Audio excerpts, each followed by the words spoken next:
sur la Space TV par WebAgri. Aujourd'hui, je vous propose de voyager un peu et on va partir en Polynésie. Et pour cela, je suis avec Cindy Gélas. Cindy, bonjour. Bonjour Delphine. Alors, vous avez remporté le prix du public au concours INEL d'or, un concours organisé par WebAgri et l'éleveur laitier, récompensant des initiatives en élevage. Félicitations, Cindy. Merci. Alors, présentez-moi un petit peu votre projet. Alors, mon projet consiste à créer effectivement la première ferme pédagogique laitière de Polynésie française. C'est un projet innovant puisque l'élevage laitier en lui-même n'est absolument pas culturel en Polynésie française. C'est une filière qui est à mettre en place. La Polynésie étant très dépendante de son importation extérieure, donc mon souhait, c'est vraiment de transmettre mon savoir-faire dans le laitier. Oui, alors justement, aujourd'hui, les Polynésiens consomment des produits laitiers, mais il n'y a aucune production, donc vous êtes vraiment très dépendant aux importations, c'est ça? Oui, tout à fait. On est très dépendant de tout ce qui est lait, viande. Tout est importé et donc sans transport terrestre et aérien, il nous est très difficile de pouvoir consommer. Et je pense que ce projet va répondre essentiellement à une demande importante de la population, puisque apprendre à produire sur place va nous permettre d'être assez autonome. Et ce que je voudrais dire surtout, c'est de pouvoir permettre à tous les Polynésiens de pouvoir accéder à ces produits, puisque comme c'est importé, c'est très cher. Et c'est aussi dans un souci économique que ce projet va répondre aux attentes des Polynésiens. Donc concrètement, vous avez quitté la Polynésie il y a quelques années pour revenir en Normandie et travailler dans les exploitations laitières pour être vraiment dans le vif du sujet avant de monter le projet et d'importer des vaches en Polynésie, c'est ça, hein? Absolument.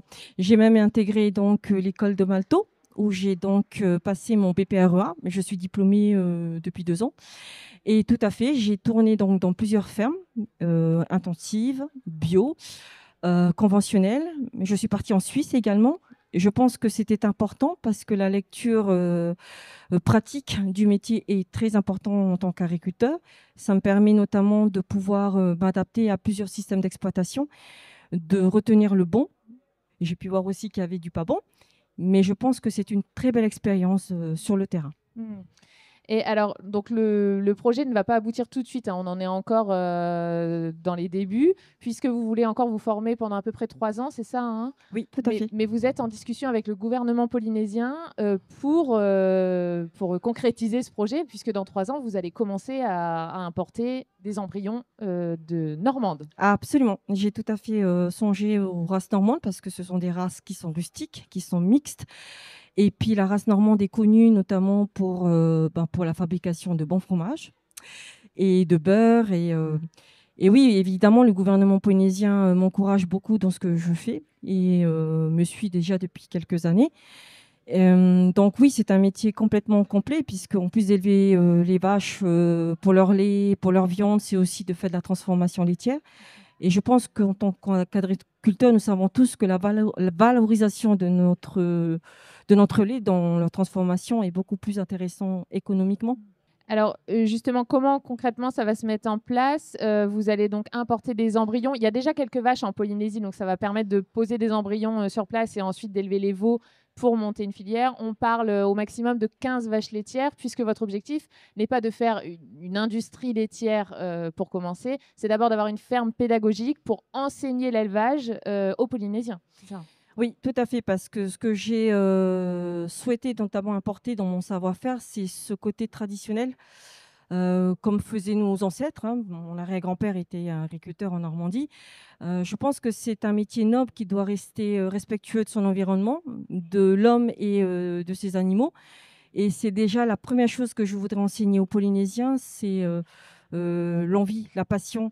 C'est de ne pas s'acharner dans un travail qui est passionnant parce qu'on peut être très vite débordé par beaucoup de choses et c'est pas ce que je souhaite. Faire des micro-fermes en Polynésie dans l'esprit familial est aussi important parce que ce sont des îles, il faut le retenir. Nous avons des prairies, mais à une densité beaucoup plus minime qu'ici. Et je pense que c'est la plus belle façon qui soit de transmettre son amour de l'élevage laitier en étant dans le côté traditionnel, authentique de l'éleveur laitier. Alors justement, oui, vous m'avez parlé de prairies. J'allais vous demander qu'est-ce qu'elles vont manger là-bas les vaches, parce que est-ce qu'il y a de l'agriculture déjà en Polynésie? Vous m'avez parlé, on fait des fruits, des légumes forcément, mais il n'y a pas de production fourragère en tant que telle. Non, absolument pas. Bon, déjà, mon système sera au système de pâturage dynamique, hein. Voilà, donc je ferai un peu de foin. Donc, du coup, évidemment, il faudra peut-être penser à un séchoir. Mhm. Voilà.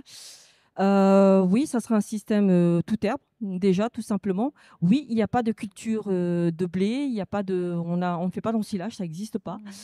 La Polynésie est beaucoup plus connue pour sa culture de fruits, de légumes, de patates douces. Alors, quand on voit effectivement à la télévision, ou même les Polynésiens m'envoient un message de voir une Tahitienne faire ce métier, c'est un peu hors du commun pour eux Ouais, en tout à Polynésie. fait. Et le gouvernement est à 100% avec vous, hein. Tout à l'heure, vous me disiez derrière, ils vont vous mettre à disposition une soixantaine d'hectares, c'est ça? Ouais, 72 en fait, hein. 72 hectares donc, de prairies. Oui, absolument. Donc, il y a quand même un engagement fort de la part du gouvernement polynésien pour développer la filière, quoi. Ah oui, complètement, parce qu'ils ont bien compris que l'impact serait important aussi bien au niveau alimentaire chez les Polynésiens, au niveau économique également. Et pour revenir aussi à ce projet, c'est quand même important de pouvoir posséder déjà un foncier. C'est déjà la première chose qui soit pour un agriculteur, qui soit déjà adapté, puisqu'il y a déjà un système déjà tout prévu. Bon, les bâtiments ne sont pas encore là, mais tout est en cours. C'est un système que je souhaite le plus naturel possible. Je pense qu'il faut rester simple, surtout quand on est à la genèse de l'installation de la filière bovine dans un pays qui l'a jamais connu. C'est important parce que les futurs fermiers en Polynésie vont prendre acte et exemple sur cette exploitation. Et c'est ce que je souhaite.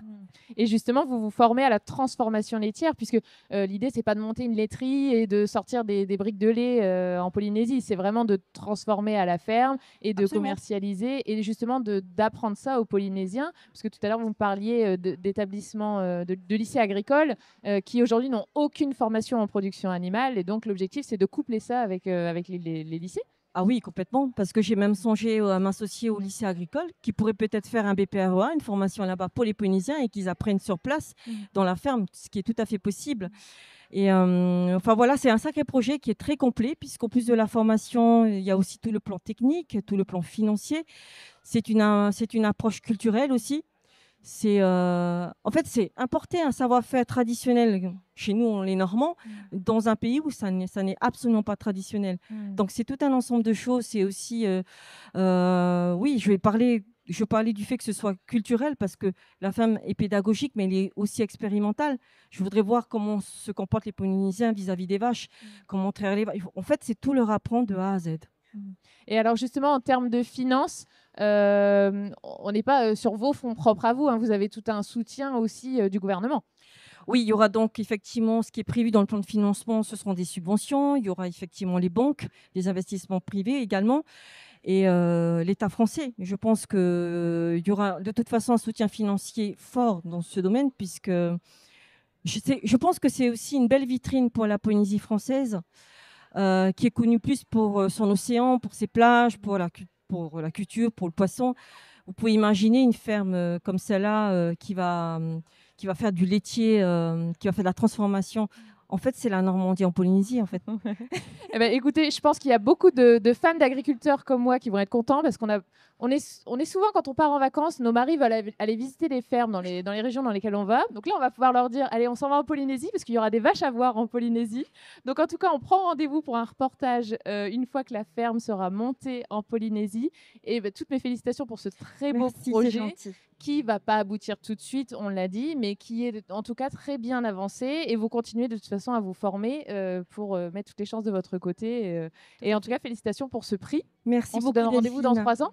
Ah, dans 3 ans, alors. Et ben, retrouvez en attendant d'autres reportages, alors pour le coup en France cette fois-ci, et dans d'autres pays européens sur WebAgri, mais rendez-vous dans 3 ans pour le reportage en Polynésie. Merci Cindy. Merci, au revoir.